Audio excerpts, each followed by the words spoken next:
In this video, I'm breaking down the 3-2 zone defense, how it works, when to use it, and why it might be the perfect fit for your team. Let's dive right in. I believe that man-to-man defense should always be your primary defensive system, especially at the youth level.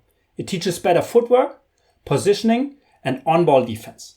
But once your players have a solid foundation, a zone like the 3-2 can be a powerful tool in your coaching toolbox. Here is the basic alignment of the 3-2 zone defense. We have one player in the middle at the top, ideally a tall and athletic forward. This player is responsible for denying the high post and helps with rebounding. Our two guards are positioned at the wing positions. They defend the opponent wing players and trap in the corner. Our tallest players are positioned on the blocks and control the paint, contest inside shots, defend the corners, and go for the rebound. This setup gives us solid coverage in the paint, but it comes with trade-offs. Let's talk about the weaknesses first. We have weak pressure at the top. Since the middle defender often plays deeper, this can lead to a lack of pressure on the point guard, allowing them to find open threes. Corners are vulnerable, especially when the offense runs screens or overloads. The zone can struggle against teams with excellent perimeter shooters, especially when there are correct rotations and quick kick-out passes. But don't worry, we'll go through specific rotations to fix many of these problems. And trust me, the advantages are coming.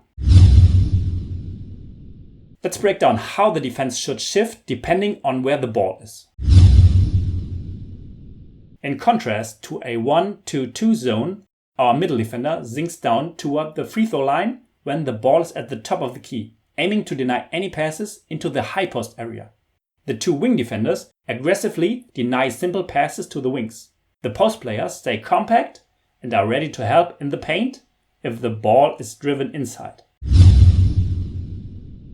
The strong side wing closes out to apply ball pressure. The top defender drops slightly while continuing to deny any entry passes to the high post. The ball side low post front defends a potential offensive player. To protect the paint and prevent lob passes, the weak side post moves under the basket. The weak side wing also sinks into the paint to help deny any passes to flash cutters. The ball side post closes out hard to contest any open shots from the corner. The top defender, weak side wing, and weak side post all shift a few steps closer to the ball. If there's an offensive player posting up, the weak side post takes over and defends from behind. If you decide to have the ball side wing drop toward the ball, it increases pressure on the paint and makes drives and interior passes more difficult. Another option is to have the wing deny the reversal pass, forcing only tough lob passes back out. If the ball enters the low post, the ball side low post defender plays it one-on-one, but receives help from the weak side wing, who denies passes to cutters inside the paint. The middle defender remains responsible for the high post area. The ball side corner and wing defenders can choose to hard deny passing lanes. Alternatively, the corner defender can come for a double team, pressuring the ball handler and forcing a pass back out. This is one of the most dangerous situations. As soon as the ball enters the high post, we want to get it out of there immediately. The middle defender must position themselves between the basket and the ball handler and apply strong pressure. Both post defenders pinch in to lock down the paint. The two wing defenders drop to the mid-range area to help cover both the corners and the 45-degree angle. The top of the key remains open intentionally. The 3-2 zone defense offers a great opportunity to trap the offense with minimal risk. One key opportunity arises when the ball is in the corner.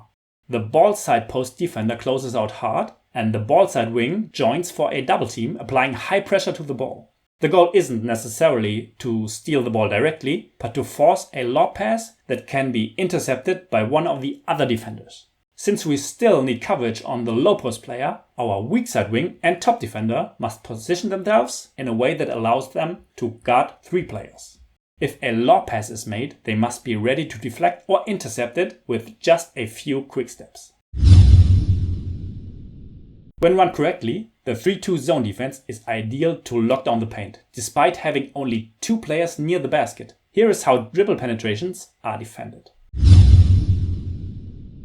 the offense might find a good opportunity to attack by driving from the top and splitting between the top defender and the wing. In this case, the ball side low post must step up to stop penetration. The middle defender helps by closing the gap from the opposite side.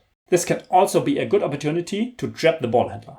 The ball side wing shades toward the corner to take away the kick-out pass. If the ball is passed to the corner, a baseline drive can be allowed rather than an easy pass back to the wing. The weak side low post stays in the middle of the key to protect the rim. The weak side wing drops down into the paint but must stay alert for skip passes and be ready to close out quickly. Similar to defending a drive from the top, a wing penetration also requires the strong side low post to step up and stop the ball. The wing defender stays on the hip of the ball handler, guiding the drive toward help. The earlier the low post defender can stop the penetration, the easier it is to recover and close out on a potential kick-out pass to the corner. The weak side low post once again acts as the rim protector, staying anchored in the middle of the key. The weak side wing drops to the edge of the paint, helping with interior coverage but staying ready to rotate out on any skip pass.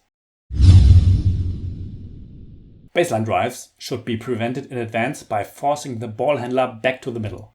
But when it does happen, we want the weak side low post to step over to meet the ball near the baseline and trap together with the ball side post outside the paint. At the same time, the middle defender drops down into the center of the key to deny any interior passes or cuts from the high post. The weak side wing sinks into the paint, ready to help inside, but also alert to rotate out on a skip pass to the opposite wing or corner.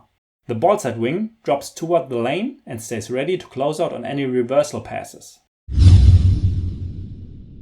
Skip passes are often used to shift the defense and break up your normal rotation, but if your players understand their responsibilities, you can cover them effectively. On a skip pass to the weak side corner, I prefer to have the weak side low post close out, even if it's a long rotation across the court. Another option is to send the weak side wing to the corner first, until the post arrives. However, this often creates confusion. Players aren't sure when to switch responsibilities, and the wing can be left open for an extra pass. On a skip pass to the opposite wing, the weak side wing makes the closeout. All other defenders rotate as quickly as possible back into their standard positions. One of the key advantages of the 3-2 zone is its rebounding structure. The goal is always to form a rebounding triangle. On a shot from the top, the two low post defenders and the middle defender form the triangle. On a shot from the wing or corner, the triangle consists of the weak side wing, the weak side post, and again, the middle defender. Let's wrap things up with 3 big advantages of the 3-2 zone defense. The 3-2 zone naturally puts 3 defenders around the paint on most shots, creating a rebounding triangle almost every time. Unlike the 1-2 zone, your middle defender is already positioned near the high post. That makes it much easier to deny entries or contest shots from that area, one of the most dangerous zones on the floor. The 3-2 also gives you great chances to trap, especially in the corners or on the wing. You can apply pressure without needing to switch to a press. The 3-2 zone defense is a powerful option, especially if you want to control the glass, protect the high post, and create pressure through smart traps. Just like any defense, it only works if your players understand the rotations and communicate well. If you want to dive deeper, check out my other videos on zone defenses and how to play against it.